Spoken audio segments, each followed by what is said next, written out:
Surat An-Naba, chapter of the announcement. In the name of Allah, the merciful, the compassionate. About what do they bandy questions about the great announcement concerning which they differ? Nay, but in the end they will know. Again, nay, but in the end they will know. Have we not made the earth a flat expanse, and the mountains as pegs? We have created you in pairs. We have appointed your sleep as a rest. We have appointed the night for a covering. We have appointed the day for a livelihood.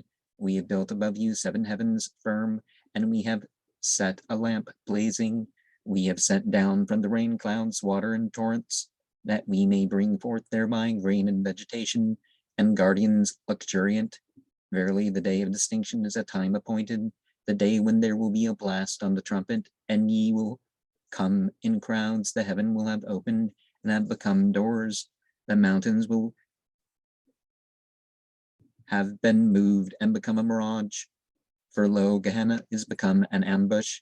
For the proud transgressors, a place of resort, in which to remain for ages, tasting therein neither cooleth nor drink, except hot water and tears, a fitting recompense. Verily they used not to hope for a reckoning, but they counted our signs false utterly. But everything have we counted up in a book, so taste, we shall not increase you except in punishment. Verily, for the pious is a place of felicity, orchards and vineyards, and full-breasted ones of equal age, and a cup overflowing, in which they will hear neither babble nor accusation of falsehood. A recompense from thy Lord, a gift, reckoning, Lord of the heavens and the earth, and what is between them, the merciful, from whom they hold no right of address. On the day when the Spirit and the angels shall stand in ranks, they will not speak except him to whomsoever the merciful may give permission, and who says what is correct. And that is the true day, and whoso wills chooses to his Lord a resort. Though we warn you of a punishment near, on the day when a man will see what his hands have sent forward, and the unbelievers will say, would that I were dust. And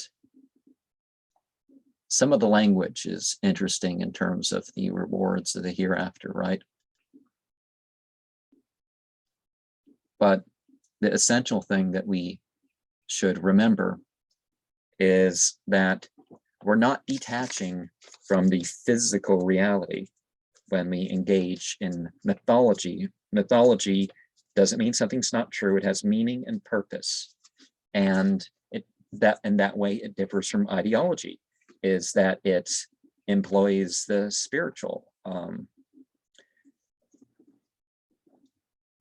And so the real news is the news is not just, oh no, all this stuff going on in the world.